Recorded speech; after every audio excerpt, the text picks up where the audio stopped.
Good morning, everybody. Shefa Brucha V'Atzlucha. We are in Hanukkah and we talk a few words about Hanukkah. One of the interesting things about Hanukkah is that, one of the interesting about Hanukkah is connected to the Al Nisim that we say. Interesting enough is when we say Al Nisim, etc., nothing is mentioned about the miracle of the candle. Because we all know, you ask every boy, child, girl in kindergarten, what is Hanukkah about? It says the Lender, the Nerot. And there is nothing written about the miracle of the Nerot. Then, interesting point, I don't remember who said it, I think Rav Elyashiv Zecher Tzadik Livra said it. We have Tfilat Shmoneh Esrei. On Tfilat Shmoneh Esrei Amida, all the blessing, all the brachot are short. Baruch Hashem, Baruch Hashem, Baruch Hashem, Baruch Hashem. And then you get to מודים, אנחנו אל נשליך על נפלאותיך שבכל יום לפלאותיך שבכל עת ערב ובוקר וצהריים הטוב כי לא חל ורחמך ואכן כי לא תמוך זך מולה. A whole long thing. Why? What's the difference between the bracha that we say in מודים to all the other brachot? So מודים is thanking God about all the miracles that He's doing to us every day, all the miracles, everything, every day, every night, all the time. And Al Nisim is the same thing, talking about the miracles, and Chazal said we have to say it together with Modim of Shmoneh from Shmoneh Esrei. Why did it connect it there? Because, unfortunately, we don't see the miracles. We have a problem with seeing the miracles that are happening to us every day. And by the way, Al Nisim for the candle lighting, for the Nes of Hanukkah, you also say, Bayamim Hahem, Bazman Hazeh, at those days, today. In other words, it's not something that happened a few thousand years ago. That's not the idea. The idea is to understand and realize that what happened then is happening now. And you know, if you look around, we really can have that feeling. Because the whole fight of the light of Hanukkah is against the darkness of the Greek culture, the Hellenistic culture, that is all about enjoying and gaming and music. But 1 minute, let's stop. It is very nice. And by the way, it says Yaf Yafiti Yefet V'Yishkon Bo Alei Shem. You like Yefet is beautiful. Yefet is the father of Yavan. And where is he? He's dwelling in the tents of Shem. He is inside us. What does it mean? If we look at the Hellenistic culture and what is the Western culture today, we will find out very quickly, very shortly, that it's very similar. You know, at the end of the day, they all were thinking about people. They had democracy is a Greek invention, music, athletics, and by the way, we're talking about the spiritual high level philosophy. Philosophy is also a Greek word. It's also the great philosophers of the world were Greeks. In other words, what is the difference really between Yefet to Shem? What is the difference between us and them? They also are talking about beautiful things and nice things and having nice life. But there is a small difference. The Greek culture, the Western culture, not all the Western culture, because there are beautiful things in the Hellenistic culture, and we also enjoy life. We also like good things. We also have music in the temple, for example. The sacrifices were sacrificed with music and singing, and this is both the highlights of the sacrificing on the altar of all the sacrifices. So, in other words, there's nothing wrong with it. And by the way, it's also nothing wrong with having a nice car, a nice house, a nice wife. It's written, Ishana, dirana, kelim na'im archivim da'ato shel adam. But the idea is to help you and actually broaden you and give you the ability to get to much better achievement. In other words, the difference between us and them is very simple. At the Hellenistic culture, the Greek culture, the man is the center. It's what I can get for myself. But in Judaism, God is in the center, or if we want to make it a little easier to understand, the klal, everybody. In other words, it's what I can give to others. It's not what others can give to me. And that's a big, big, big difference that from the outside you don't see it. And that is why we light the candles, in order to enlighten us and to understand and realize, look, where does it go? For example, a few days ago we had, yesterday we had the finish of the games of the Mondial. And this was the last game, and it was right into the time of Adlakat Nerot, of lightening the candles. And you have to see, it's unbelievable. I gave a shiur between Mincha and Mariv in Bet Knesset Katzin in Ra'anana. And there were people that were running home to light the candles between Mincha and Mariv, so they can later on directly get to see the game. And this is exactly the idea. This is what we're fighting against. Put things in the right proportion. What is important? It's not the house and the car and the nice clothes which are important. It's what you're doing with them. They are not the task. They are not the goal. They are means to get to the goal, to get closer to God. And that's the big difference that unfortunately from the outside it doesn't look like this. The Western culture is unbelievable. The Hellenistic culture is unbelievable. When they came here to Israel, they couldn't understand it. They couldn't believe, wow, what's going on here? Those primitive people want to stay in their own primitive ways. We give them culture. We give them games. We give them music. We give them culture. We give them, drama, comedy. All those are Greek words. Philosophy. What do they want more? But that's exactly the point. If we don't understand it, we have a problem. And this is why, for example, to understand that miracles are happening all the time to us. Last parsha, Reuven tells the brother, don't kill Joseph. Throw him to one of the pits, to the boar. And they throw him. And the Torah says, "Va'abor rek, en bo mayim." There's no water in the pit. And Rashi explains, water is not there, but there are scorpions and snakes. So I'm asking, is this saving?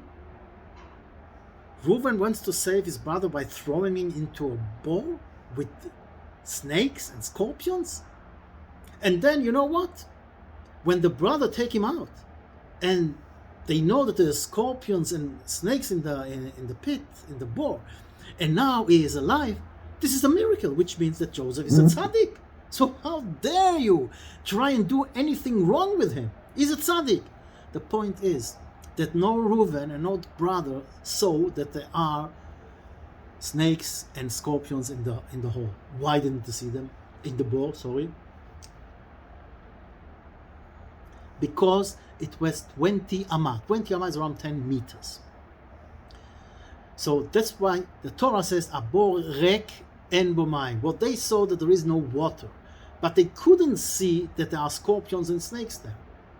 So when they took him out, they thought, okay, it's no problem. They didn't know there are scorpions and snakes there. And Reuven, when he suggested to throw him there in order to save him, he also didn't know. This is why lighting the candles, we light them, let's say the best place to light the candles is between 30 centimeters and 1 meter. Why? Because when you walk in the street, that's what you see first. In other words, in the height of your eyes when you walk in the street, to understand that the miracles are here. They are here, in front of you. You don't have to raise your head. You don't have to lower your head. They are right in front of you, happening all the time. That's why you're not allowed to light candles of Hanukkah more than 10 meters, 20 amot, because the eye lo sholetet. The eye cannot see it. So he didn't do anything. And this is why we say Ala Nisim in Modim. Because what do we say in Modim? We are thanking you, God, on all the miracles that are happening to us every day, daily. We don't see them. You have to watch and see. You remember the 6-day war. An unbelievable war. We won the war in 6 days. Wow. We almost destroyed all the armies around us.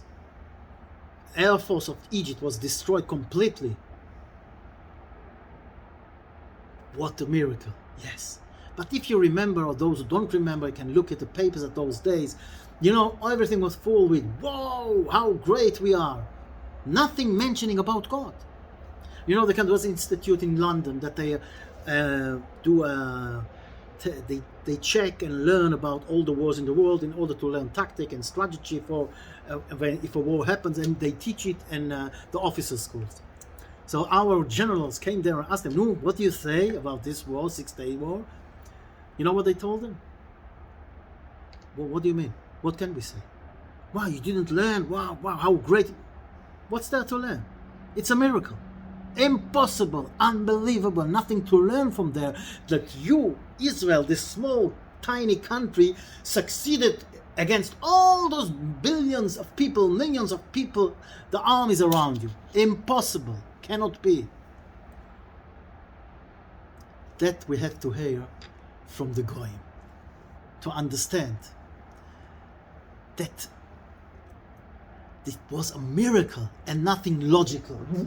But unfortunately, we all know that. I hope the light is okay. We all understand, that it was a great miracle. But to think even that it wasn't. And those miracles are happening all the time. If you look around, the existence of Eretz Israel, of Medinat Israel, is a big miracle with all those enemies around us. But we some don't see it. That's why, says the Rav Steinman Singh Zatzal, that when we get to Modim, we have all this long blessing. Because you can read the blessing, Baruch Hashem, and even understand what you're reading. But it's in your mind, it's not in your heart. But then you get to Modim, and you start saying again, another thing, and then you think about it, and you realize what it's all about, this big miracle, and you put it in your heart. And this is the job. This is why it's long, in order to digest it and put it in your heart. And this is what Al Nissim is long, from the same idea, to understand and realize what the miracle was all about. It's not this candle that was lighting for 8 days. This is not a big miracle. You know why? In the first temple, the western candle was lighting the whole time, not 8 days. The whole year around, years and years, it was lit by miracle. So a miracle of 8 days, a candle, is not such a big thing to base on it this Hanukkah. But the idea is that this is the light that will show you the miracle, to understand and realize what a great miracle it is. This is why it's so important in Hanukkah Pirsum Hanes, to put it in the window that everybody will see the miracle, will see the light of Hanukkah. But the miracle was that we succeeded to go against this Greek culture, also from the physical point of view, but mainly from the spiritual point of view. And this is our big fight today. It's the fight against those among us, the Mityavnim, that embrace the Hellenistic Greek culture and putting the man in the center. We all know what happened with Germany, the Nazi Germany. They were the most cultured country, nation in the world at that time. They were the first, by the way, to give free life, free choice to the Jews. They could do whatever they want. They can go to a university, which didn't happen in other countries, only later on. And this cultured country suddenly became a beast. Not even a beast, it's worse than a beast. This cruelty to decide to kill all the Jews in the world. That we are like even less than animals. They treated their dogs better than a Jew. How can it be? Avraham Avinu said it. רק אין יראת אלוקים במקום הזה והרגוני על דבר אשתי. It said Avraham Avinu to Avimelech. He says, why did you do what you do? Why didn't you tell me it's your wife? He says, because I know. You have culture. You are very cultured people. You have great things here. But there is only one thing missing. Yirat Elokim, the fear of God. You put yourself in the center. And in the minute that something is going to hurt you, or you cannot get what you want, you become a beast. A terrible beast. But if there is a fear of God, you understand what it's all about, then it's a whole different story.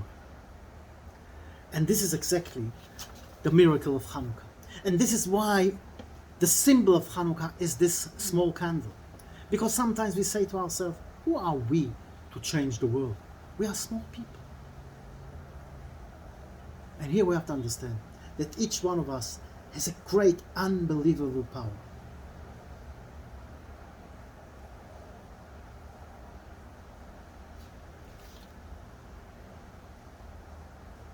One candle was instead of 1 day, was lit 8 days.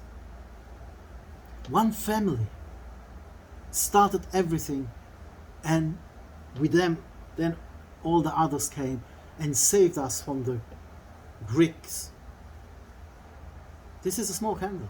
Each one of us. It's like today, this morning, I talked about the stars, the quantity of the stars, the bigness of the stars in front of us, human being, like nothing in front. All this creation, all those billions of stars. Mm-hmm. But that's exactly the point. It's not the quantity, it's the quality. And it's what one star can do. It's unbelievable. You know, if one of the stars will move, everything will collapse. So as long as we are in the right place, doing the right thing, and lighting the candles of Hanukkah and looking at those candles, and understanding that each one of us is a star. You know, the star from far away, they look small. But when you get closer to them, you see how big they are. And it's not the quantity, it's the quality. And it's not what you see from the outside, is in the inside. And the main thing is to understand and realize that God is with us all the time, and the miracles are happening all the time. This is why Modim, we say a lot of words in order to digest the idea and not just read it. Put it from the mind to the heart and realize how good God is. And this is why Al Nisim for Hanukkah is written by Yamim Ahem Bazman Hazeh. It's happening today. Today is the fight against the Greek. Today is the fight against the corruption. Today is the fight against those who step on the Torah and on the tradition. And you have to understand, even one light can do this miracle. One guy can do the miracle. One family. So first of all is to see the miracles. Then to understand that they're happening all the time. Also today. And then to understand the power that we've got. We can do tremendous. We can change the world. Yes, we can. It's like this rabbi from Feshischa said that he had 2 notes in his pockets. One is Va'anochi afar va'efer, and I am ash and dust, nothing. And the other pocket, Kol ha'olam nivra b'shvili. The whole world was created for me. This is the way to look at it. From one side, humbleness. Everything is from God. From the other side, I have tremendous powers that God gave me to change the world. All the best, and let's change the world.